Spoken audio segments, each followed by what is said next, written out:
Bonjour, bienvenue sur le canal de Global Ferrer Immigration. Je suis Charlemagne Mfera, consultant en immigration et le directeur de Global Ferrer Immigration. Alors, je suis très content de vous retrouver aujourd'hui pour faire une autre capsule vidéo sur les demandeurs d'asile, c'est-à-dire des personnes qui sont venues sur le territoire canadien, qui ont des raisons de craindre de repartir dans leur pays, qui présentent une demande de refuge.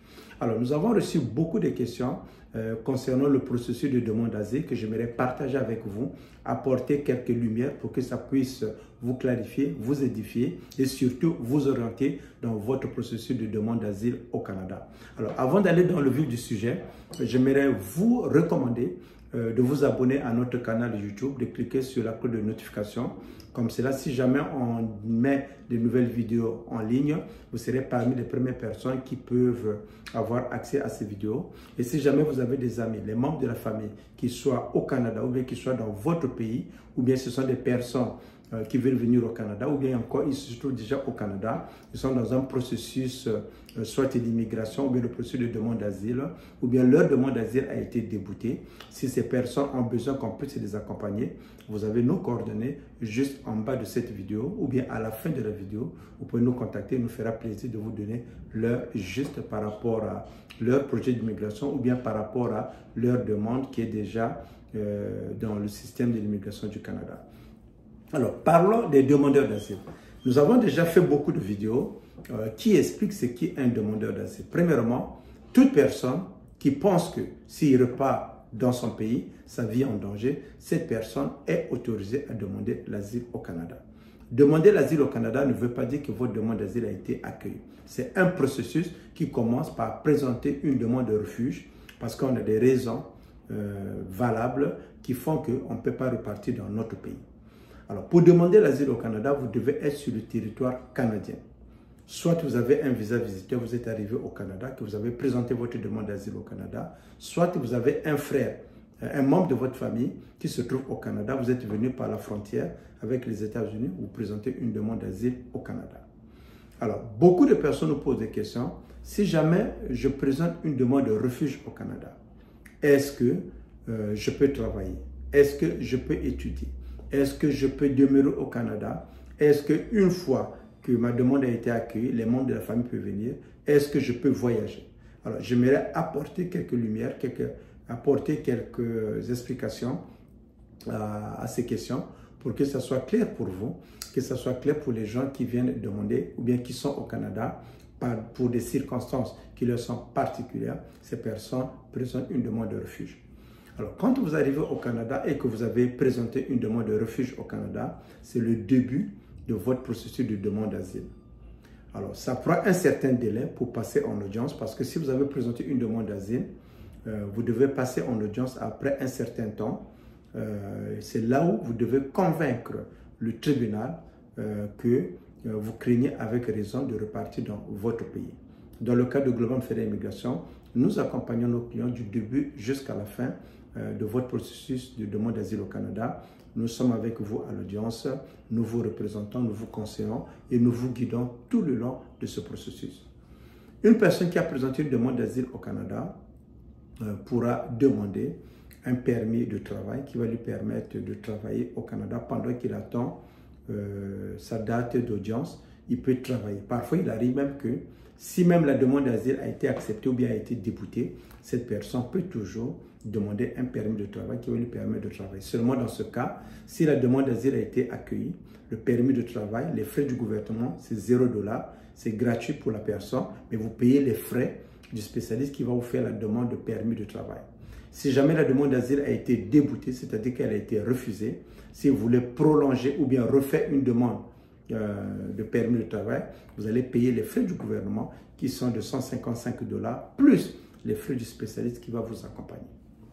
Pour ce qui est des membres de la famille qui sont restés dans votre pays, ça peut être votre femme, ça peut être vos enfants, si jamais votre demande d'asile a été accueillie, alors quand le processus va aller de l'avant, à un certain moment, étant donné que vous les avez déjà déclarés, à un certain moment, vous allez recevoir la communication du gouvernement fédéral qui va mentionner que vous avez déclaré les membres de votre famille. Dans ces membres de la famille, si vous êtes au Québec, devraient également présenter une demande pour avoir le certificat de sélection du Québec, on appelle le certificat permanent du Québec. En ce moment, vous allez présenter le dossier ou bien la demande auprès des services d'immigration du Québec qui vont vous délivrer un CSQ. Et parallèlement, la demande de résidence permanente des membres de votre famille sera traitée dans votre pays d'origine ou bien où est-ce qu'il se trouve. Alors, pour ce qui est des voyages, alors, quand vous présentez une demande d'asile, une demande de refuge au Canada, cela revient à dire que vous êtes arrivé au Canada comme un visiteur, comme un résident temporaire du Canada, parce qu'il y a même des étudiants qui peuvent demander l'asile. Il y a même des visiteurs qui peuvent demander l'asile. Mais demander l'asile, ce n'est pas une autre manière de rester au Canada.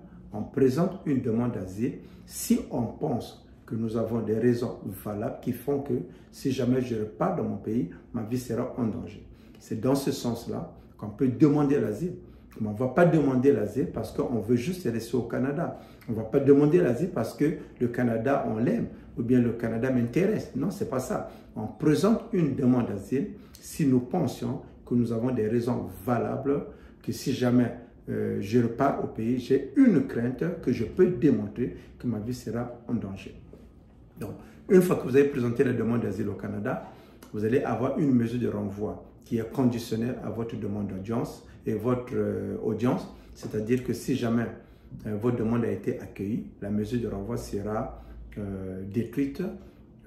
Si jamais votre audience ou bien votre demande d'asile, ou bien vous avez été débouté, vous n'avez pas pu convaincre le tribunal, vous n'avez pas pu démontrer que votre vie est vraiment en danger dans votre pays, dans ce sens-là, la mesure de renvoi peut devenir exécutoire si jamais vous ne présentez pas une demande ou bien vous ne faites pas les procédures pour faire l'appel à la décision de la section de la protection des réfugiés. Alors, pendant le processus de votre demande d'asile, vous ne pouvez pas quitter le territoire canadien. Vous ne pouvez pas quitter parce que d'abord, de un, vous n'avez pas le passeport. De deux, si vous quittez le Canada, votre demande s'annule. Et encore, si jamais vous voulez quitter le Canada, il faut faire la procédure de retrait de votre demande d'asile pour qu'on vous restitue votre passeport. Donc, si jamais vous avez présenté une demande d'asile au Canada, soyez informés, pendant toute la procédure de votre demande d'asile, vous ne quittez pas le territoire canadien, vous êtes au Canada. Vous pouvez aller de telle ville à telle ville au Canada, mais vous ne quittez pas le territoire parce que vous n'avez pas le visa et vous avez une mesure de renvoi et vous avez présenté une demande de refuge. Vous pouvez quitter le Canada si votre demande d'asile a été accueillie et que vous avez fait la demande du document de voyage pour les réfugiés et que cette demande a été approuvée, que vous avez ce document, vous pouvez quitter le Canada, aller dans tous les pays, sauf dans le pays pour lequel vous craignez pour votre vie. Ou encore, si jamais vous avez retiré votre demande d'asile, vous faites les procédures qu'il faut pour le retrait de la demande d'asile, ou bien votre demande d'asile a été annulée, ou bien vous avez fait la demande d'asile qui a été déboutée et vous n'avez pas fait un appel, que la mesure de renvoi devient exécutoire. Dans ce cas, légalement, vous pouvez quitter le territoire canadien. Mais rassurez-vous que on va pas vous remettre votre passeport pour que vous quittez le Canada. C'est l'agent des frontières du Canada qui va s'occuper des procédures pour vous renvoyer dans votre pays. Et quand vous allez arriver dans votre pays, on va vous remettre par vos autorités votre passeport et vous êtes libre de faire ce que vous voulez parce que vous êtes dans votre pays. Mais quand vous êtes au Canada, dans le cadre de la procédure de demande d'asile, vous n'avez pas votre passeport. Oui, vous pouvez vous poser la question, si je n'ai pas le passeport, avec quoi je pourrais ouvrir un compte bancaire, avec quoi je peux faire des activités au Canada, par exemple me déplacer, par exemple, je sais pas, louer une maison. Alors, tout demandeur d'asile au Canada, on lui délivre un document qui atteste le statut de demandeur d'asile. Dans le jargon, on appelle ça le papier brun, mais ça s'appelle le DDA, le document de demandeur d'asile. Une fois que vous avez présenté la demande d'asile, on va vous remettre le DDA. Il arrive que, quand vous présentez la demande, si les agents ne sont pas très occupés, ils peuvent vous le délivrer au point d'arriver là où vous avez au PDE, que ce soit à l'aéroport, que ce soit à la frontière, ils peuvent vous délivrer directement votre DDA. Mais il peut y arriver que vous avez fait la demande d'asile à l'intérieur du Canada. Vous allez suivre le processus. Après l'entrevue de recevabilité, l'agent va vous délivrer le DDA. Que vous ne le voulez pas, un demandeur d'asile finira toujours par avoir un DDA, qui est le document qui lui permet d'attester à tout le monde que c'est un demandeur d'asile au Canada. En tant que demandeur d'asile au Canada, vous avez également des obligations et des responsabilités. Première responsabilité, vous devez respecter les lois du Canada. Deuxième obligation que vous aviez, évidemment, dire la vérité dans votre processus de demande d'asile, surtout dans votre récit, expliquer les choses en bonne et due forme, pourquoi vous avez peur de repartir dans votre pays, parce que c'est vous le demandeur d'asile qui avez le fardeau de la preuve. Ça peut être au niveau de votre identité, ça peut être au niveau de votre crédibilité, ça peut être au niveau de la protection de refuge intérieur ou bien de la protection de votre État. Donc c'est à vous de démontrer que dans votre pays, vous ne pouvez pas bénéficier de la protection, que ce soit dans n'importe quel endroit dans le pays et que l'État n'est pas en mesure de vous protéger. En règle générale, l'État, chaque pays est supposé protéger ses citoyens. Donc, c'est à vous de démontrer à l'audience pourquoi vous pensez que votre pays ou bien les autorités de votre pays ne peuvent pas vous aider. Alors, si jamais vous avez suivi cette vidéo, que vous êtes au Canada, que vous avez besoin qu'on vous conseille, qu'on vous représente, qu'on vous oriente dans votre processus de demande d'asile, ou encore, vous avez présenté une demande d'asile, votre demande d'asile a été déboutée, vous voulez faire un appel, ou encore, vous êtes dans un processus de demande d'asile, vous voulez qu'on vous accompagne, vous pouvez nous contacter, venez nous voir en consultation et nous allons voir avec vous dans quelle mesure on peut vous aider. Alors, si vous avez des amis, des frères, des membres de la famille qui se trouvent au Canada, à l'extérieur du Canada, qui sont intéressés ou bien qui sont dans la direction à présenter une demande de refuge au Canada parce que leur vie est en danger, ou bien ils pensent qu'ils ont des raisons valables de craindre pourquoi ils ne peuvent pas rentrer dans leur pays. Dans ce cas, contactez-nous. Il nous fera plaisir de vous donner l'heure juste, surtout de vous expliquer le processus de demande d'asile. Alors, nous avons fait beaucoup de vidéos pour vous donner plus d'informations. Ce sont des informations d'ordre général.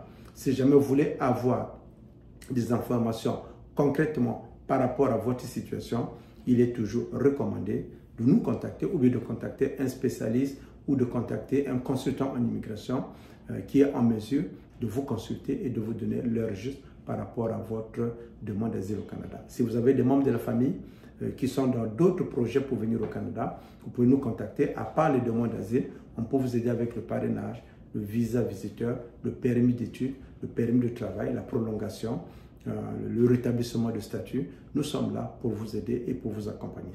Alors, c'était Charlemagne Mfera, le directeur de Global Ferry Immigration, consultant en immigration, et je vous recommande de partager au maximum cette vidéo avec les amis, la famille, les connaissances, les personnes que vous pensez que cette vidéo peut les aider.